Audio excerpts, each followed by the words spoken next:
大家好，我係3E班嘅陳鑑希。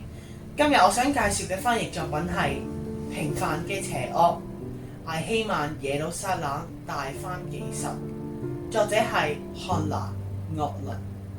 我選擇嘅題目係第4題。如果我有機會同書中嘅人物對話，並為佢去準備一份禮物，我會挑選啲乜嘢呢？我會打算送俾邊個呢？是向收禮者傳遞我嘅心意，並解釋呢一份禮物嘅意義。如果我可以同書中嘅人物去對話，我就會選擇去同阿道夫·艾希曼去對話。佢就係納粹德國嘅官僚，負責猶太人大屠殺嘅運輸同埋後勤工作。喺耶路撒冷嘅審判中，佢就反覆去強調自己只係執行命令，冇任何仇恨，冇任何激情，甚至冇任何特別嘅政治狂熱。佢睇起嚟只係似一個普通人，但係就參與咗史上最恐怖嘅罪行。呢個令我深刻咁體會到作者提出嘅概念，就係邪惡嘅平庸性。鄂蘭就認為啦，邪惡並非總係嚟自一啲瘋狂嘅魔頭，而係源於普通人去停止思考，盲目服從一個權威嘅行為。艾希曼並唔係一個怪物，佢只係一個平凡嘅官僚，但正因為佢不加思索咁樣去執行一啲命令，導致幾百萬人嘅死亡。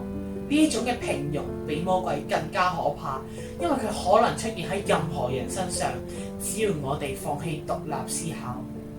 如果我可以見到艾希曼，我會送佢一本空白嘅筆記簿。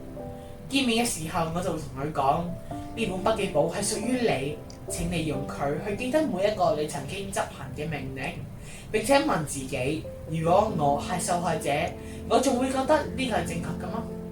呢份禮物象徵思考同埋責任。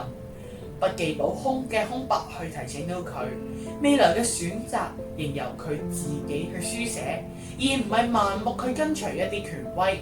佢亦都可以傳達到我嘅心意。真正嘅道德判斷始於獨立思考，而唔係服從命令。我去揀呢一個筆記簿，係因為佢簡單，而佢係有一啲深刻嘅象徵意義。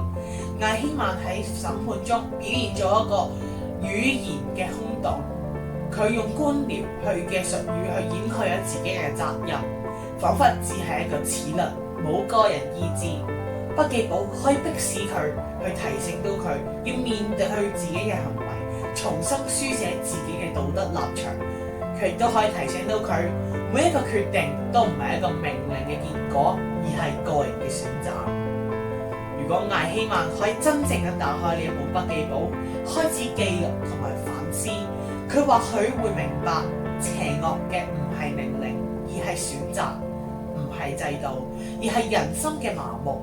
呢個亦都係我希望去傳遞到嘅信息。思考係人類最重要嘅責任。今日我嘅報告就去到呢度啦，多謝。